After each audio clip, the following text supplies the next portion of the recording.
அரசியல் அடுத்தடுத்த திருப்பங்கள், வயநாடு பேரிடர், பெஞ்சல் பாதிப்பு, திருவண்ணாமலை நிலச்சரிவுன்னு பல முக்கிய சம்பவங்களை கொடுத்திருக்கு 2024. பொது விஷயங்கள்ல தான் பல சுவாரஸ்யங்களையும் துயரங்களையும் பார்த்திருக்கோம் அப்படின்னு பார்த்தா, குற்ற சம்பவங்களை புரட்டினா ஒண்ணுக்கு ஒண்ணு சலைச்சதில்ல அப்படிங்கிற மாதிரியான கொலைகளும் கொள்ளைகளும், திருட்டு, கஞ்சா மற்றும் போதை காரணமா நடந்த குற்ற சம்பவங்கள்னு பட்டியல் நீண்டுகிட்டே தான் போகுது. நடு ரோட்ல அரசியல் கட்சி தலைவர் கொலை, மருத்துவமனை வளாகத்திலேயே மருத்துவருக்கு கத்தி குத்து, பள்ளிக்கூட வளாகத்துக்குள்ள வச்சே ஆசிரியர் குத்தி படுகொலை, நீதிமன்ற வளாகத்துல வச்சே வழக்கறிஞருக்கு அரிவாள் வெட்டு, மருத்துவக் கல்லூரி வளாகத்திலேயே கொடூரமா பாலியல் வன்கொடுமைக்கு ஆளாக்கப்பட்டு கொலை செய்யப்பட்ட மருத்துவ மாணவின்னு அரசியல்ல தொடங்கி ஆசிரியர் துறை வரைக்கும் நாட்டையே அச்சுறுத்திய பல கொலைகளை அவ்வளோ சீக்கிரமா நம்மால மறந்துடவோ கடந்துடவோ முடியாது.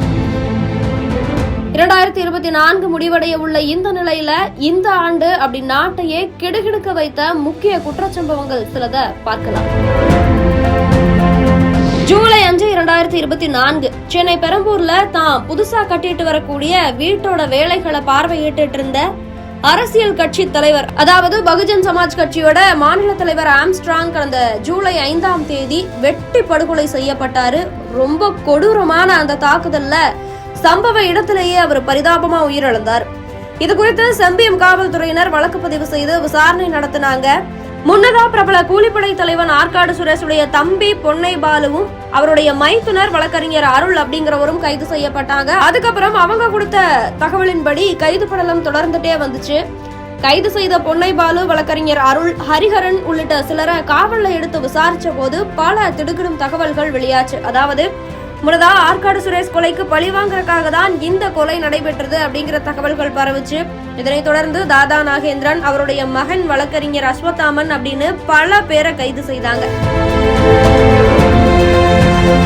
இதுல இன்னொரு முக்கிய குற்றவாளியா கருதப்படுற சம்போ செந்தில் மட்டும் தலைமறைவாவே இருக்காரு. இவரும் ஒரு வழக்கறிஞரா இருந்தது குறிப்பிடத்தக்கது.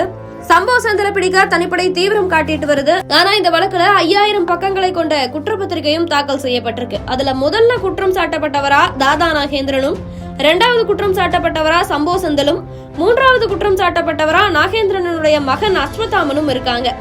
இன்னும் 30 பேர் மீது தனித்தனியா புலன் விசாரணை ரிப்போர்ட்டும் வழக்குக்கு தேவையான ஆவணங்களும் அந்த குற்றப்பத்திரிகையில இடம்பெற்றிருந்துச்சு.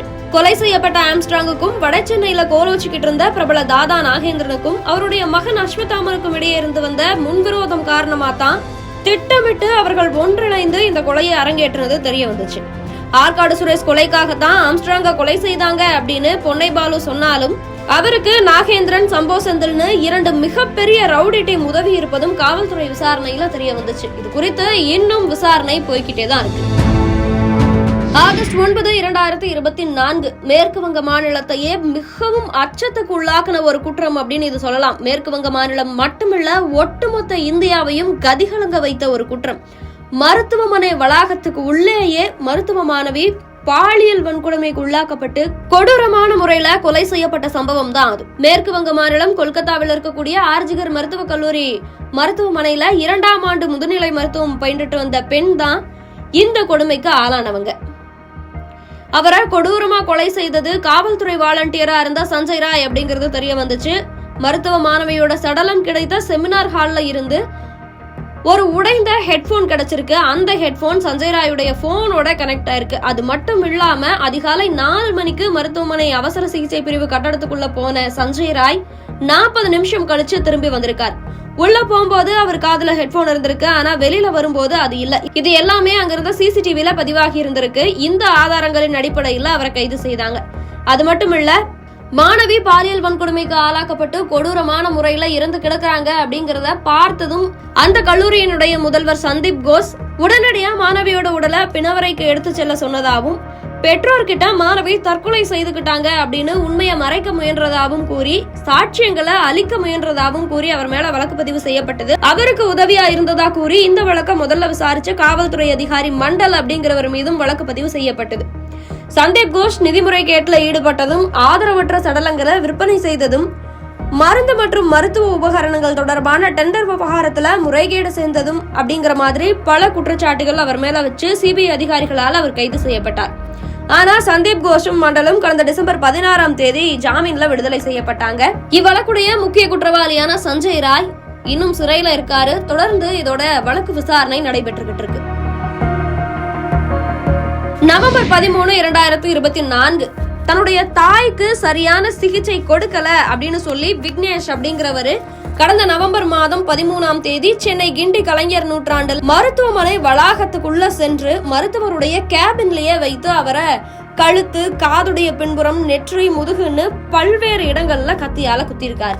இந்த சம்பவம் நாடு முழுக்க அதிர்வலைகளை ஏற்படுத்துச்சு. நிறைய வேலை நிறுத்த போராட்டங்களை மருத்துவர்கள் அறிவிச்சாங்க. விக்னேஷையும் அவர் கூட இருந்த ஒரு இளைஞரையும் கைது செய்து விசாரிச்ச போது தன்னுடைய தாய்க்கு மருத்துவர் பாலாஜி முறையா சிகிச்சை அளிக்கல அப்படின்னு கூறி தனியார் மருத்துவமனையில சிகிச்சை அளிச்சுக்கிட்டு இருந்தப்ப தன்னுடைய தாயுடைய உடல்நிலை சீராயிட்டு வந்ததாகவும், ஆனா ஒரு சிட்டிங்கும் 20,000 வரைக்கும் பணம் செலவாச்சு, அதனால தன்னால அந்த பணத்தை கொடுக்க முடியல அப்படின்னு சொல்லியும் அதனால அரசு மருத்துவமனைக்கு கொண்டு வந்ததாகவும், ஆனா அரசு மருத்துவமனையில பாலாஜி உரிய சிகிச்சை கொடுக்கல அப்படின்னு அவர் மேல குற்றம் சாட்டியும் இதனால ஏற்பட்ட வாக்குவாதத்துல பாலாஜியை குத்துனதாகவும் அவர் தெரிவிச்சிருக்காரு. இதைத் தொடர்ந்து அவருக்கு உரிய தண்டனை வழங்கப்படணும் அப்படின்னு நாடு முழுக்க போராட்டங்கள் வெடித்தது.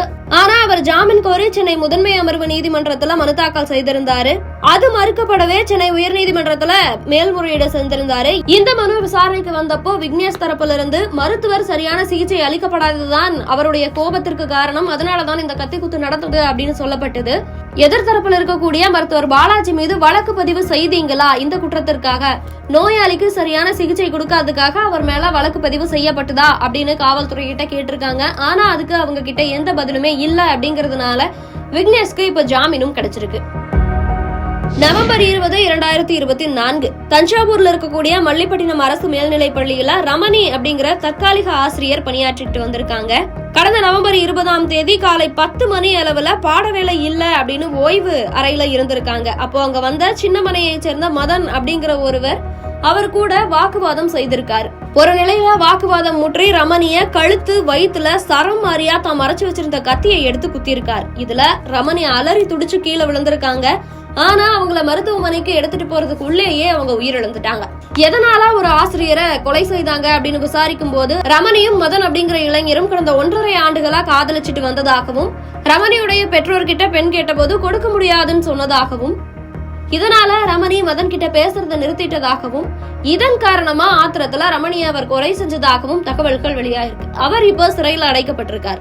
இந்த வழக்குடைய விசாரணையும் போய்கிட்டு இருக்கு. நவம்பர் 29, 2024 திருப்பூர்ல இருக்கக்கூடிய பல்லடத்துக்கு பக்கத்துல இருக்கக்கூடிய சேமலை கவுண்டன் பாளையம் அப்படிங்கிற ஊர்ல ஒரே குடும்பத்தை சேர்ந்த 3 பேர், அதாவது தெய்வசிகாமணி, அலமேலு, அவங்களுடைய பையன் செந்தில்குமார் அப்படிங்கிறவங்க 3 பேரும் கடந்த 29ஆம் தேதி நள்ளிரவுல கொடூரமான முறையில வெட்டி கொலை செய்யப்பட்டாங்க. நாட்டையே உலுக்கிய இச்சம்பவம் தொடர்பா பல்வேறு சந்தேகங்கள் எழுந்தது. கொலை செய்தவர்கள் திருட்டுக்காக கொலை செய்தாங்களா, இல்ல வேறு ஏதேனும் முன்பகை காரணமா அப்படின்னு பல கோணத்துல விசாரணை நடைபெற்றது. 14 தனிப்படைகள் அமைத்து குற்றவாளிகளை தேடும் பணியில இன்னமும் காவல்துறையினர் ஈடுபட்டு வராங்க. ஆனா குற்றவாளி யார் அப்படிங்கிற ஒரு தகவல் கூட கிடைக்கல. இந்த நிலையில இந்த சம்பவம் தொடர்பா 13 நாட்களுக்கு மேல் ஆகியும் இன்னும் காவல்துறையினர் ஒரு துப்பு கூட துலக்க முடியாம திணறாங்க அப்படிங்கிற காரணத்தினால அவங்களுடைய செயல்பாட்டு மேல மக்களுக்கு அதிருப்தி ஏற்பட்டிருந்தது.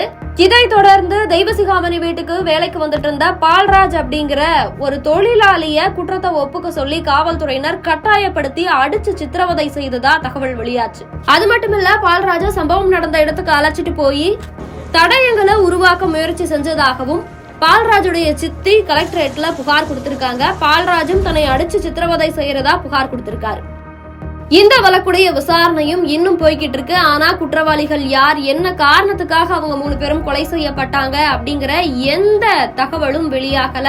ஒரு துப்பு கூட கிடைக்காம காவல்துறையினர் தடுமாறிட்டு இருக்காங்க.